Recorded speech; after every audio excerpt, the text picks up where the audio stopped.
It's the Bob McCown podcast with, shockingly, Bob McCown and less shocking, John Shannon. Yeah. In the midst of trade deadline day in the National Hockey League, probably the day of the year I hate the worst. Yeah, I know you do. there's- Hey, by the way, do you have a date today at lunch or something? What's going on? You're all dressed up. You're all dressed up. No, I just threw a jacket on. Wow. Camel hair too. I love camel hair jackets. Yeah, I'm going to wear a camel hair jacket. I'll wear one tomorrow then, I think. Why, monkey see, monkey do? No, the camel hair looks so good. It does. Well, why don't we pause the tape? You can go upstairs and get your camel hair jacket, and then we can look like we're from Hockey Night in Canada or something. No. That's or a hockey, bit. That's hockey a night in bit. Beijing. You know what? Hey, you know what? That's a bit much, Bob. Come on. By the way, do you have a Hockey Night in Canada jacket? No. The orange one with the exploding a-hole? No, that's the CBC. Hockey Night in Canada was baby blue. Oh, yeah, that's right. You don't have a CBC? I do not. I have neither. I have one. Yeah, I'll bring it out. Come on, bring it out. I don't know if it fits, but I'll check. Well, put it over your shoulder. Well, I don't know if it fits. Well, I was a lot skinnier back in those days. Yeah, no. You know, that was a long time ago, man. And I think I wore it once on air, grand total of one time, and then CBC technicians decided to go on strike, and that was the end of my CBC career. Yeah, my baby blue jacket in May of 1986 was hoisted and retired into the ceiling of a bar in Calgary with a knife in its back and the logo a flame with Zambuca. Seriously? Oh yeah. Was there a little hatred there on your part? A little. Well, I was fired. I got fired. So we all get fired. Yeah, I know, but I was. Depends on the circumstances. You got fired, but did you get bought out? I did well, actually. Yeah. Well, then what are you bitching and complaining about?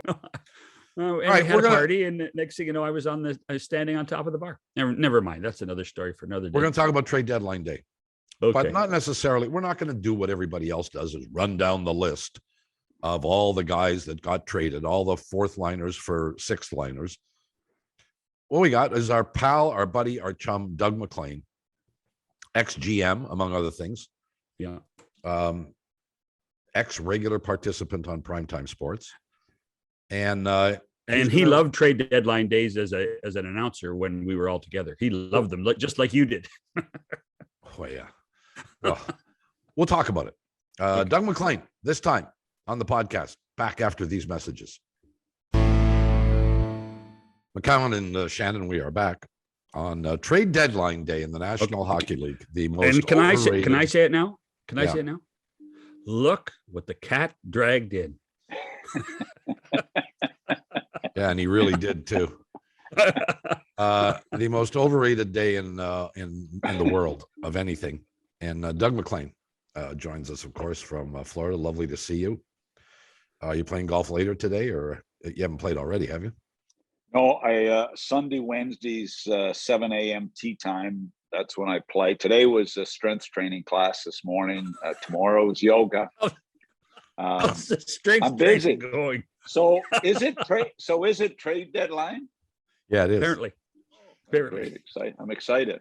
We're glad we have your expertise on. You don't even know what the hell the day is. You're telling me that your biological clock didn't tell you to break out in hives, that you needed to make a trade today? Something? I mean, even if it's just like at the Denny's restaurant? I knew it was trade deadline because Kiprios phoned me and said, "You always come through for me. You always come through for me and give me a couple of deals." I said, "Nick, don't count on it this year. I can't believe I'll be coming through for you." So we'll get to some specifics of deals that have been done, but I want to talk about process a little bit because we all know you were the AGM in Detroit, went to coach in Florida, and then took over as president and GM in Columbus. Chief so you've been involved in bottle washer. I'm sorry. He was the chief bottle washer in Columbus. Come on now. He did everything. Yeah. But you've been through this process. You know, John alluded to this false pressure, but was there real pressure on trade deadline day? Did you feel it? You know what? There was different pressure for different teams. Mine was a different pressure in Columbus because, and this is hard to believe, but most of the pressure on trade deadline day in Columbus was getting rid of money. Okay. Yeah. Like, let me just give you an example. I've got Daryl Sador, who's playing really well for us. We had made a great trade, trading Mike Sillinger to Dallas for Sador, and we thought it was going to be a great fit. And he was, but an $8 million deal over, I think, 3 more years. And there became a clamor within the organization, ownership, to get rid of that contract. And that was a pressure deal. I had a Whitney situation to get rid of Whitney's money. I had a Sanderson situation. I remember trading Sanderson to Berkey at 10-3 to save us $900,000. So they were it was a weird type of pressure versus the pressure to build a winner. You know what I mean? It was trying to be competitive, but it was a different type of pressure. And it wasn't because you guys were at the cap. This was these were economic decisions. Like we're losing money, or we want to make profit money losses. Yeah, profit loss. Period. It was profit loss, and it was, I couldn't blame the ownership on that. And I remember I traded Sador to Tampa Bay, and I called Sador to tell him of the trade, and he was devastated. People thought, oh, Columbus this, Columbus that. I said, no, Daryl, I just traded you to Tampa Bay. They have a hell of a hockey team. And his family were comfortable. He was comfortable.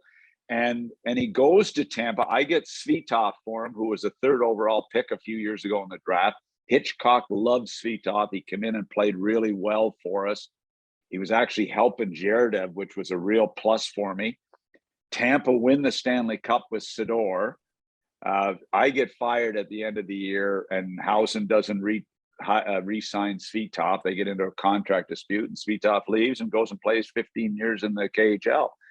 So there was different types of pressures, really, and nothing like what the Leafs or those management situations are like. But I'll give you one that was a pretty bizarre one. We acquired, this is when I was coaching in Florida, we acquired Ray Sheppard with a 2nd round pick, okay, with San Jose. Ray comes in and was really, really good for us in that Stanley Cup run, scored big goals. And I remember our scouts were really upset, disappointed that we gave up a 2nd round pick for Ray Sheppard. And I never thought much about it. And then I'm realizing all of a sudden the reason they were upset is because a couple of them on our staff really wanted a chance to draft a big defenseman at a Prince George in the Western Hockey League. Chara. So the 2nd pick comes, we don't have it. Then the 3rd round comes, and we think, oh my God, we still may get Chara with our 3rd pick. And I think he went 2 picks before us. So it's just funny how I see all these draft picks being moved, and I go back to that Chara situation, and I remember our guys were devastated that they didn't get Chara, So I see all the draft picks moving around, and I think, oh, it's no big deal. We do this for draft pick, that for 2nd round pick. But all of a sudden, they do mean something to the scouts. Well, and you can't put a face on those draft picks, right? When you're making those moves, they're just theoretical. And you may not have a job. You may not have a job anyway to make the draft pick. Yeah, exactly. So I don't. I understand where they're coming from, but I do know this: that when you get to the draft and you sit there, and all of a sudden you see that 2nd round pick or that 1st round pick or that 3rd round pick not there. And I'll give you another example. My scouts guaranteed me we would get this big defenseman out of Kelowna in the 3rd round. Said, Doug, I'm telling you, Sam McMaster said, we will get this guy, big raw bone guy out of Kelowna. You're going to love this guy. I'd never seen him play. So we're in the 2nd round, halfway through the 2nd round. The Nashville Predators select Shea Weber with the 2nd round pick. And I look at Sam, I said, what the hell is this? You told me we were getting this guy in the third round, and they take him in the second.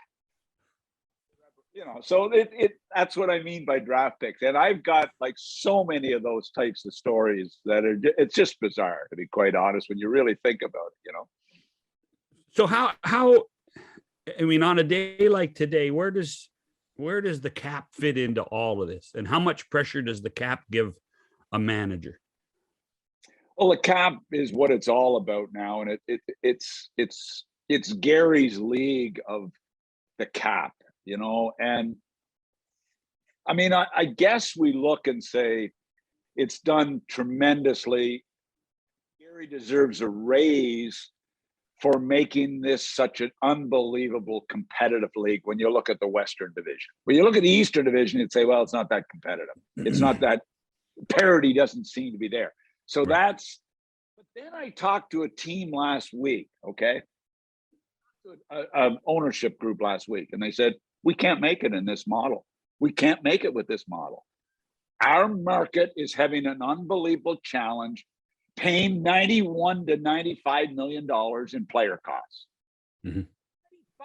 Like when you have an $82 million cap, you got $95 million in player costs. And you're looking and you're saying, how are we ever going to make this a viable franchise? I said, well, the franchise is worth $500 million. They said, that's what we're told it's worth. We're told it's worth 600, but get somebody to pay it. Anyway, people seem to be buying it. So the cap is everything now. It's so expensive, but it's also every transaction is tied to the cap. And the guy doing the cap work, they're very sharp young guys, veteran guys that really manage this cost analysis and how you move and how you beat the cap. And that's what we're seeing now. We just saw Little's contract traded from Winnipeg to Arizona. How many contracts are going to be traded to the Arizona Coyotes? Seriously. Well, and I mean, you're seeing still there. Pronger's is still there, isn't it? I think.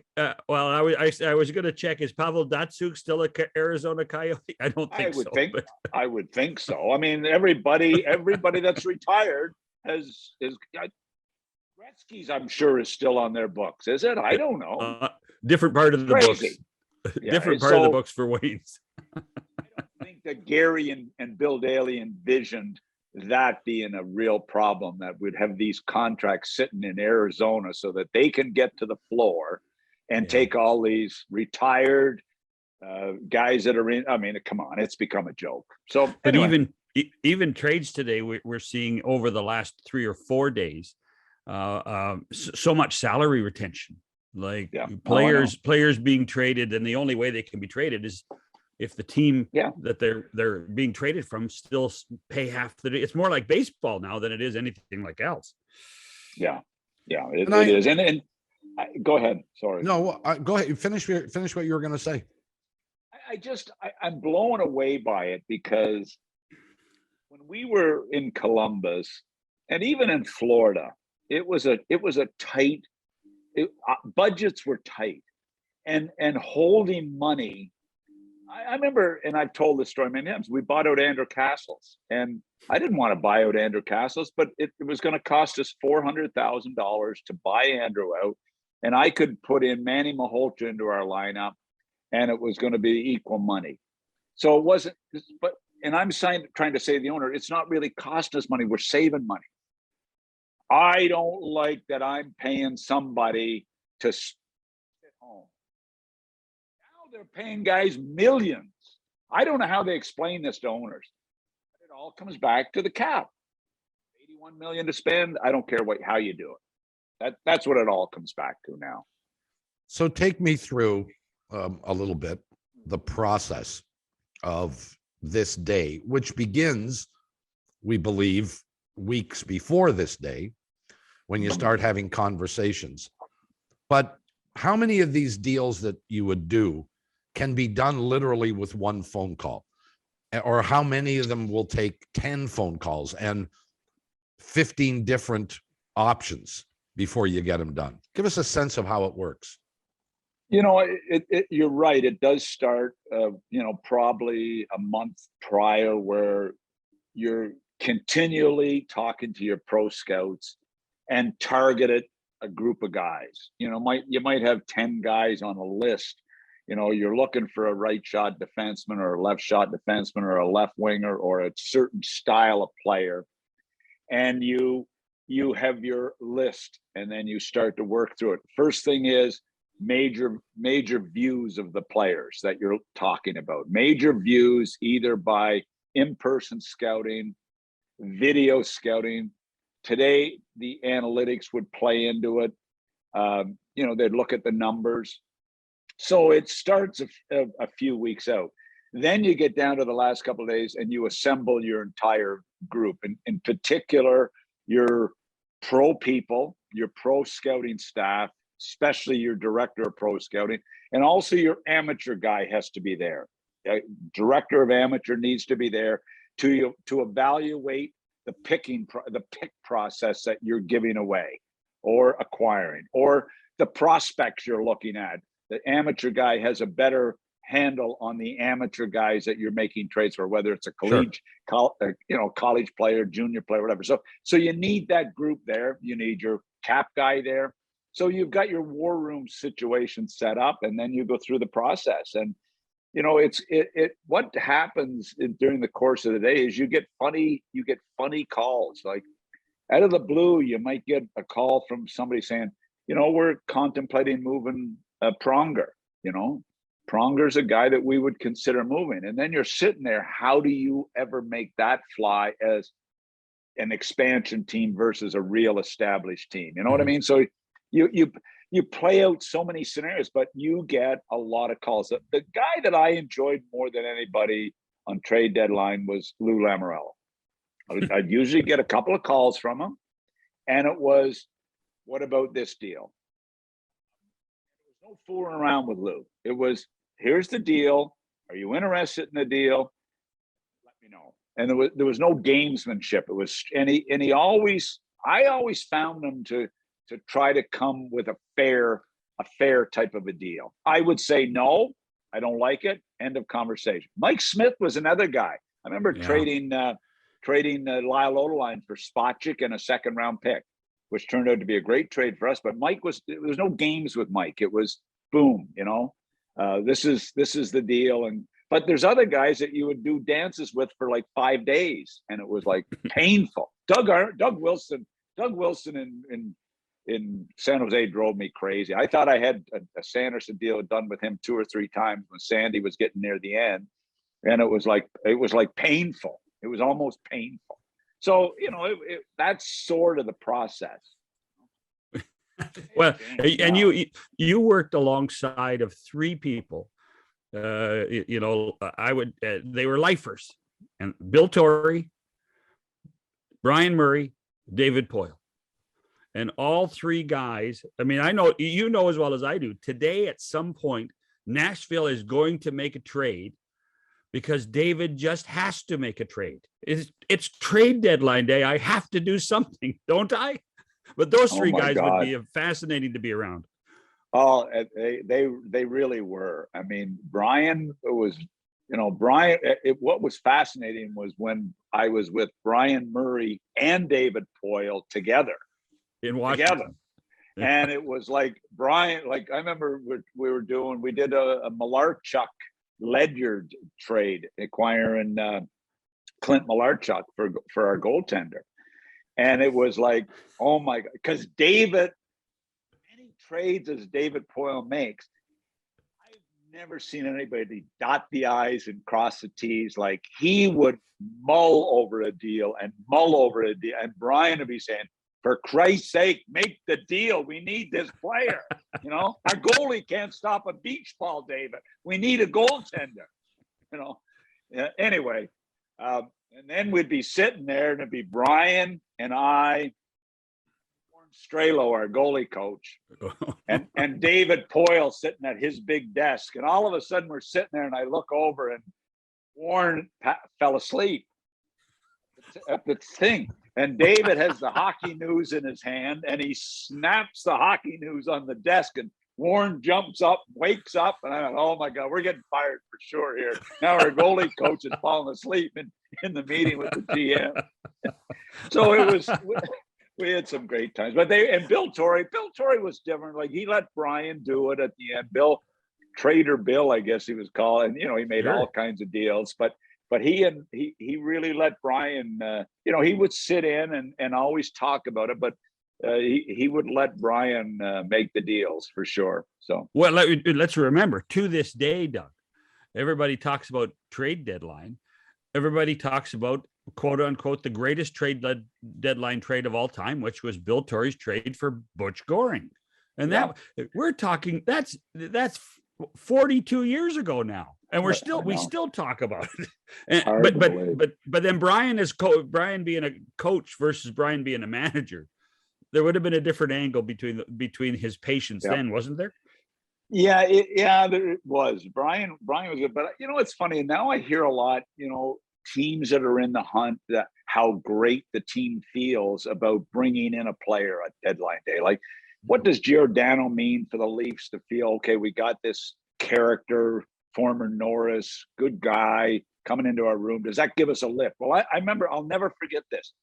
Brian made a deal when I was coaching Florida, the second year after our Stanley Cup run, and he brought in Kirk Muller, traded Jason Podolin to the Leafs for Kirk Muller. And it was the group was so excited about getting Kirk Muller.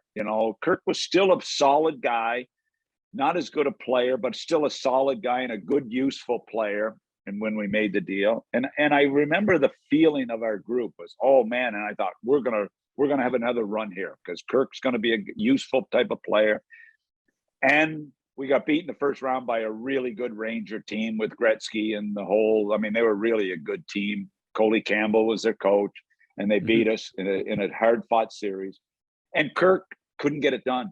He just he didn't have time to get into the whole trade thing, And he was a great guy. He just didn't play great, and it didn't turn out the way I really had hoped so. But the guys got a boost from it, but help us win. But isn't that one of the challenge? Isn't that one of the challenges of trade deadline, is how quickly a player meshes with the dressing room? Well, I think it's everything, and you know how many of these deals are made, and the guys don't do squat for the team, and they're bad deals at the end of the day. Like, so many of them, like, it's different if you get Hampus Lindholm and you lose in the first round with Hampus Lindholm, but you've got him signed on a long-term deal, and he's 26 and he's going to be a really good player for long term. But it's these deals that you give up first and a second and a player, and you get a Sherratt, and you walks as an unrestricted free agent at the end of the playoffs. So those are the crushing deals that that can turn out to be horrendous deals. Really, I mean, look at Foligno deal. Like, in fairness to Dubas, people raved about the acquisition of Foligno last year. He paid a first-round pick. Kekalainen did a great job on that trade. Foligno comes in and he couldn't do anything, and he's got one goal since the trade. One goal, and yet the price was a big price, and he walks. With Doug McLean, we're going to take a break in a second. Before we do that, tell me about your coach's involvement in trade deadline day and the whole process of moving a player. Do you consult with your coach on every move you make? And is there what's the likelihood, Doug, that a coach could talk you out of doing something that you want to do, or maybe are just inclined to do? A good question. I always heavily involved the coaches. They were, I had Dave King, I had Gerard Gallant, I had Ken Hitchcock in Columbus. Whether it was Lindy Ruff, who was my assistant in Florida, Dwayne Sutter, they were hockey lifers. And I heavily involved them, heavily involved the coaches, because there's no value in making a deal. And then 99% of and I made just like lots of small trades. Like, I did Kevin Adams for Ray Whitney. Well, that trade was so exciting for my coaches because they knew they were getting a good player in Ray. They liked Kevin. They liked him as a fourth line guy, and they loved Ray. So I didn't make a move unless my coaches were. They wouldn't kill it, but I always wanted them to be excited about a trade. And I think for the most part, I saw the Hamonic trade yesterday, and I'm thinking, what the hell are Ottawa thinking about bringing Hamonic in? He's had umpteen leave of absences. He doesn't want to really play in the East. He demanded to be traded to the West, and they're bringing in a guy with $3 million. I mean, where does this make any sense, a Hamonic deal for the Ottawa Senators? Then I read today that, well, the coach, Jack Capuano, had him on the Islanders and really liked him and thought he'd be a great fit. Well, okay, so now it makes a little bit of sense to me. Still makes sense, but at least I'm trying to say there's a little bit to it. It just, what about when you were the coach in Florida? Those guys, Murray and Torrey, were at the other end of the table, and they'd say, "What do you want?" Would they say that, or will you be in there shopping, giving your shopping list every day?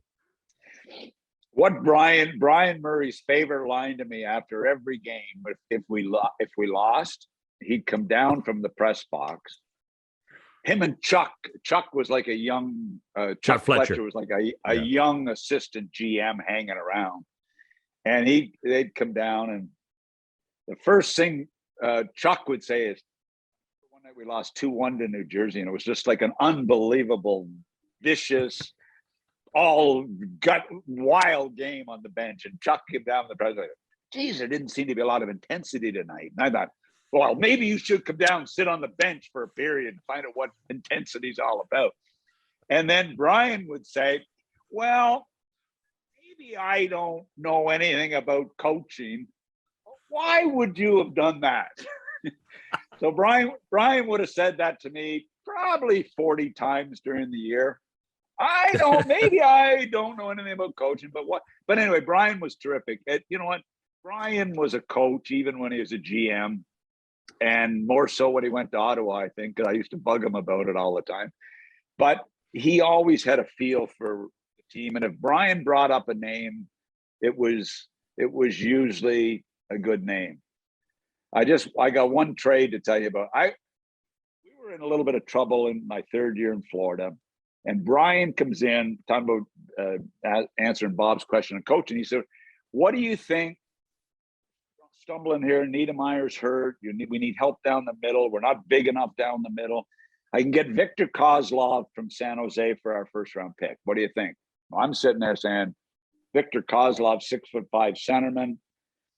He's 23 years of age. We should, great, Brian. I'm excited. Brian makes the trade. Florida's first round pick for Kozlov. I get Victor Kozlov for 4 more games, and then I get fired. So then Brian comes in and coaches, and they win the next game, and then they lose 17 in a row. And Florida finishes last all in the NHL. Okay?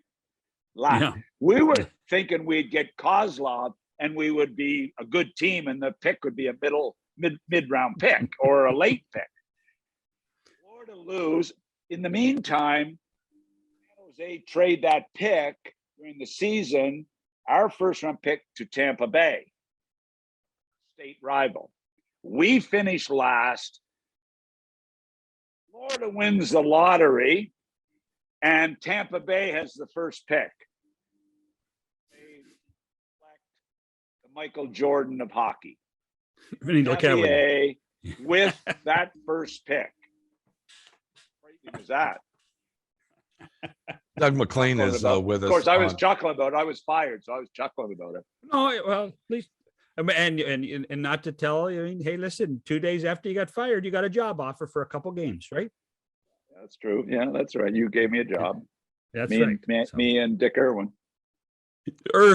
Dick Irvin. You said Irwin for 30 years. Dick Irvin. No wonder you only got 2 games. He calls me Don McLean too. Bye, Miss American Pie. We got to take the break. We'll come back. Doug McLean is with us back after these messages. And we're back. McCowan, Shannon, Doug McLean is with us from Florida. So did you like being a manager more or being on the trade deadline desk? There's nothing like being a manager. Being on the trade deadline desk was, you just had to look good. You didn't have to, that's all. And that's where you had trouble on the desk. That's why they kept you over on that other desk. They put you with Elliott. They put you with Elliott and Johnston because none of us looked good. No, I looked great when I was with those two guys. I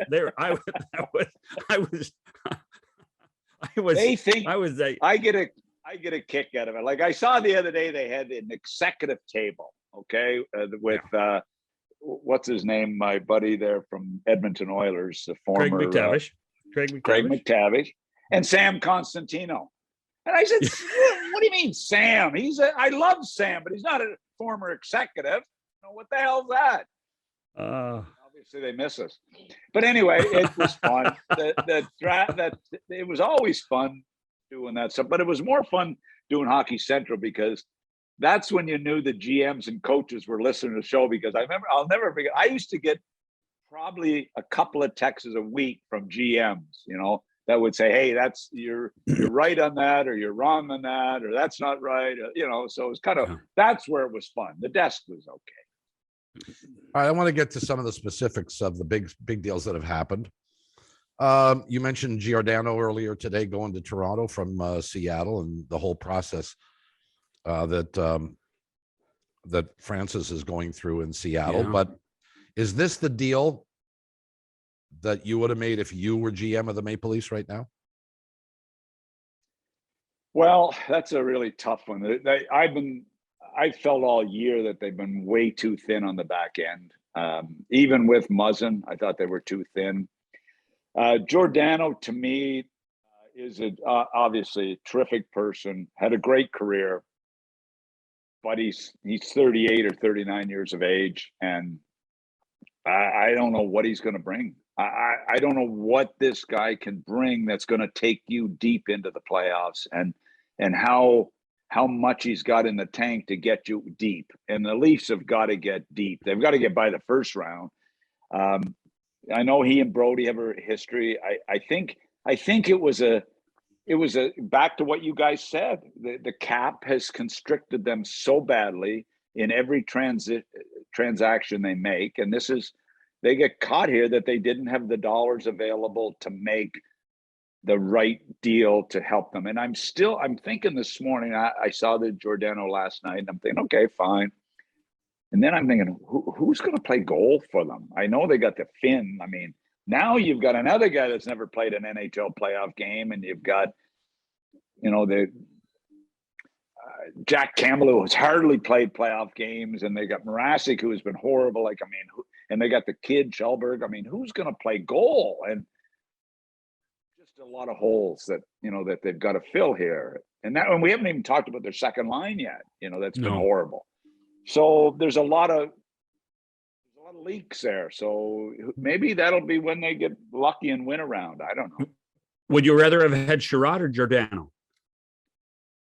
I'm not a big Sherratt guy. Look, I know he was really good last year, and he really bothered Matthews and Marner. I know that, but he was also with Shea Weber, and Shea Weber was banged up, but Shea Weber wouldn't let anybody miss a shift with that Montreal Canadian team last year. What Shea Weber did for that group, including Sherratt.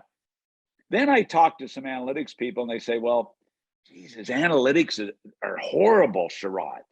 And then I'm thinking, oh, well, one of these genius organizations that love analytics just picked him up, and yet his numbers are not great. So I'm not a huge Sherratt fan, but even though if they play Toronto, maybe he'll bother those guys, and maybe you get him. I just don't see him as a really long-term guy. I don't.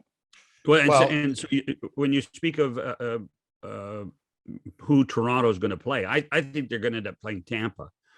And then Tampa goes and retools with two young guys, Hagel out of Chicago and Poile out of Ottawa.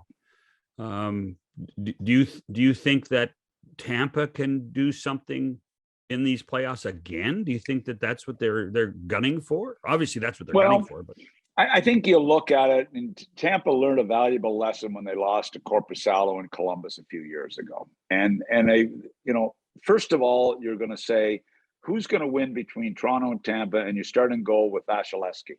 And then you move to Hedman, McDonough, Sergachev, Bogosian, Ruta, Chernak. I mean, the back ends don't matter. Then you go to the front and you say, okay, pretty even. Matthews, Marner, good group there.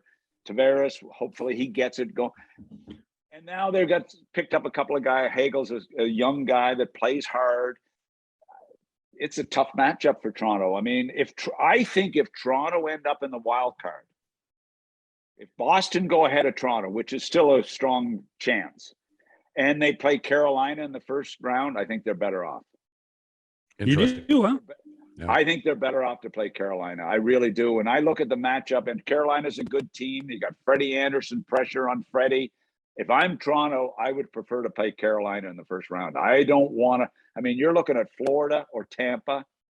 Ugh, I'd rather take Carolina. I watched them last night. I know they played great against the Rangers.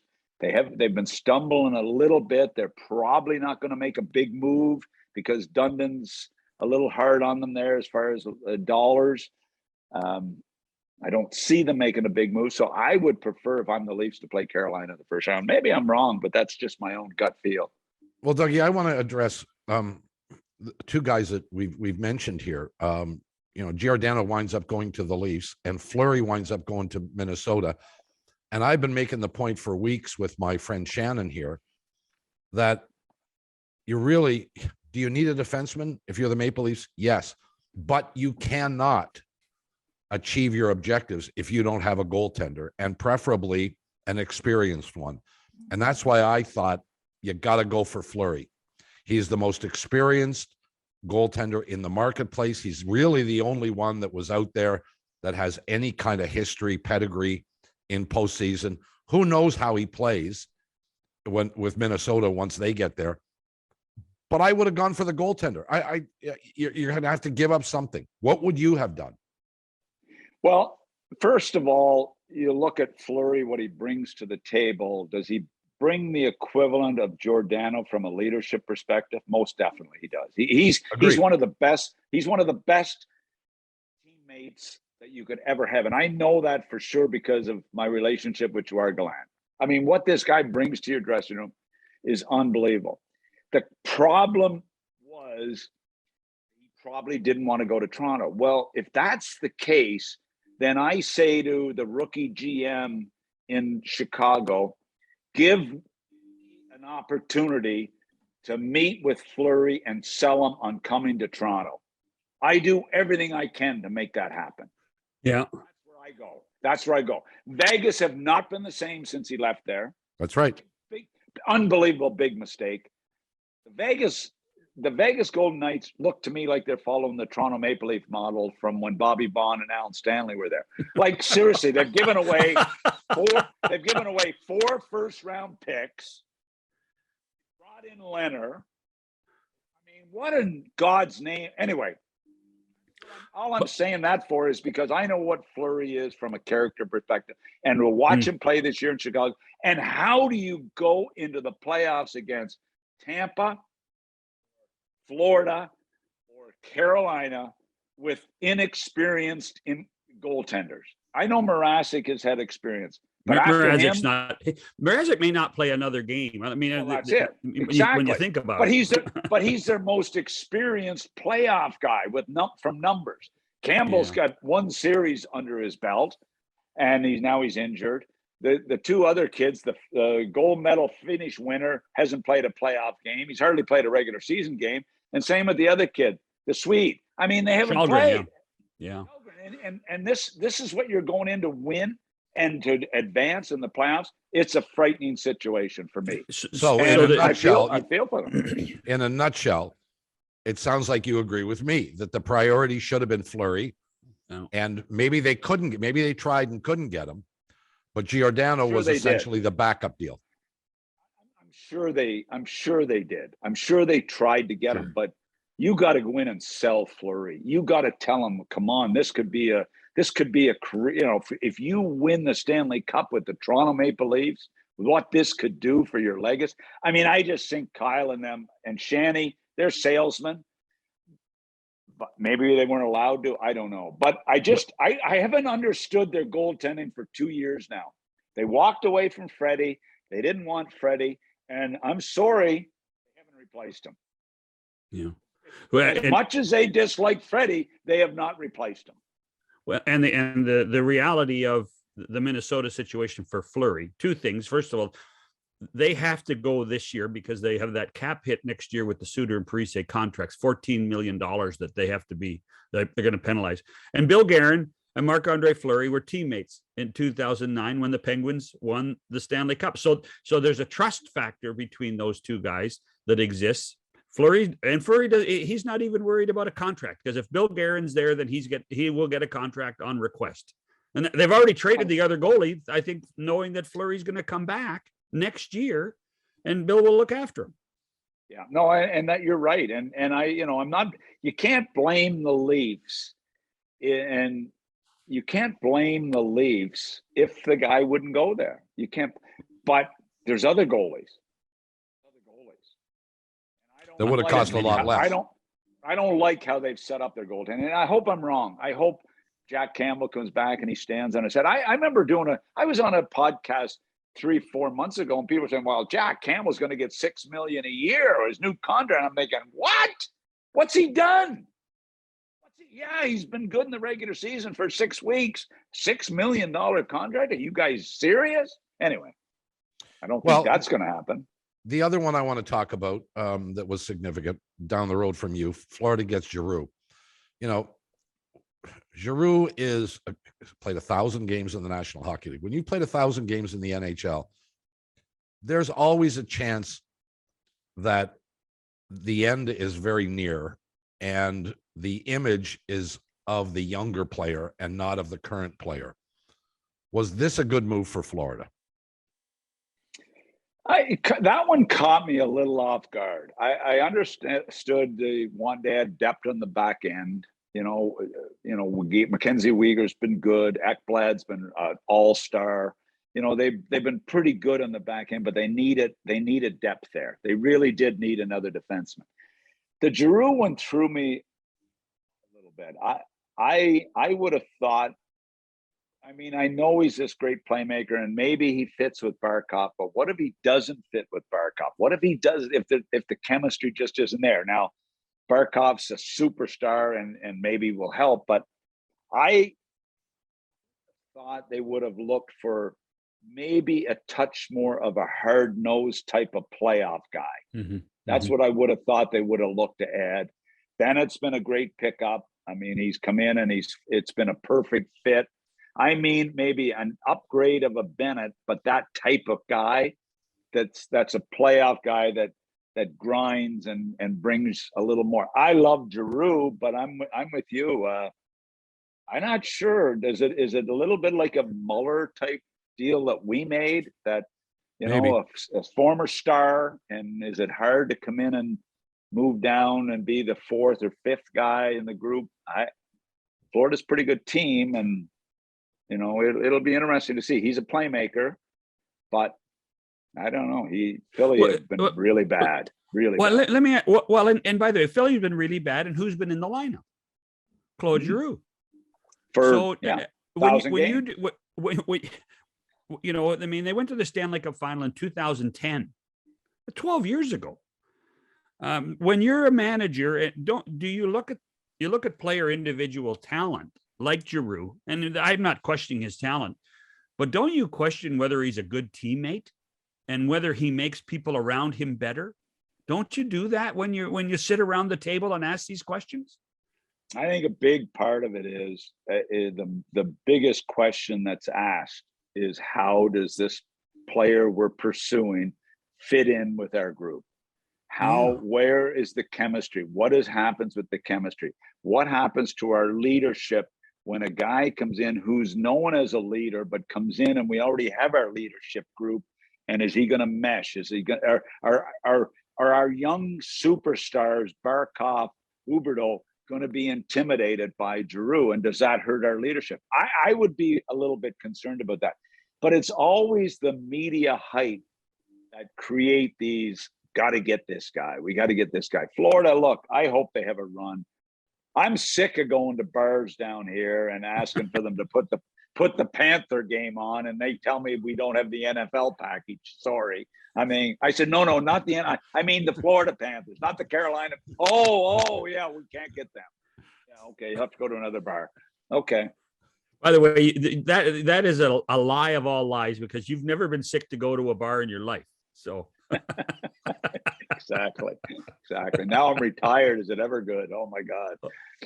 Anyway, I actually Jack Armstrong and I were last year. We went over to the Sandbar, which is a 2-minute walk from my place. And it's right on the ocean here in Delray Beach. And Jack and I are sitting there having a beer and relaxing. And the next thing we know, your mug's on the screen at the Sandbar at Delray Who, Beach. Mine? I don't know what it must have been that fake job you had in Edmonton when your buddy, what's his name? What's the guy's name in Edmonton that gave you the job? Ken Holland? Nicholson. Yeah, well, Bob Nicholson. We all know Shanny's been leaning on his pals for years and years and years. Yeah. Listen, this was really fun. I enjoyed it a lot, and I know John. Well, now that you guys are getting along, it's great. You guys are finally getting along. I'm happy about that. Oh yeah.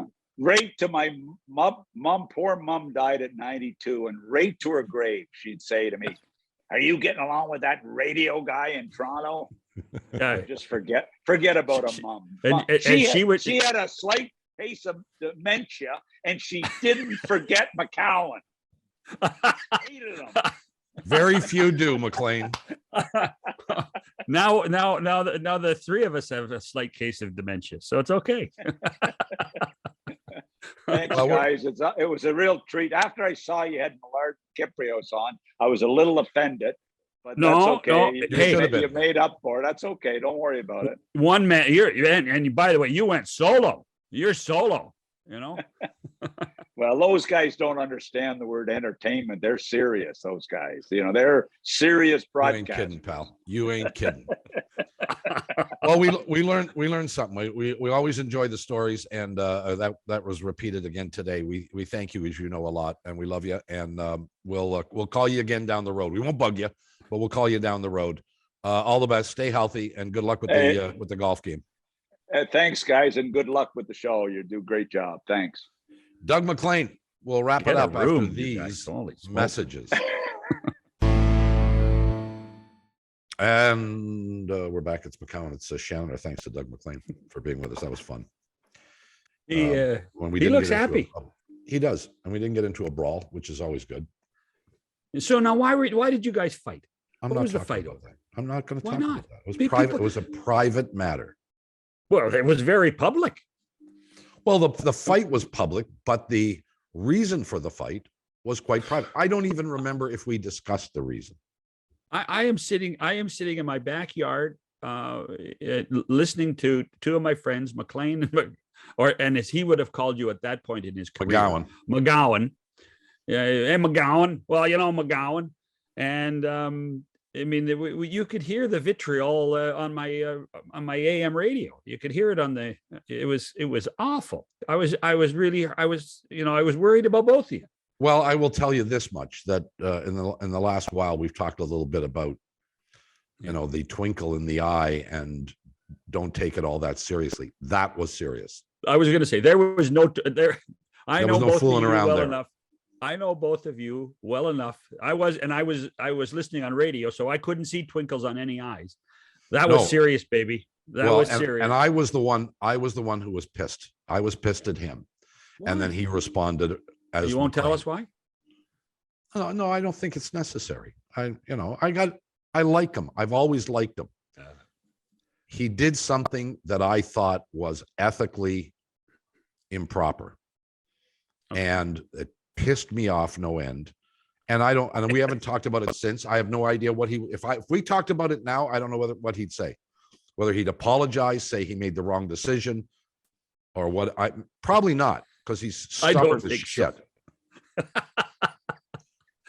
So, but I tell you what, when you say that Doug wouldn't remember, we just went through 40 minutes and he gave us trade by trade by trade of what he made and who he got for him. He doesn't forget stuff like that. He doesn't.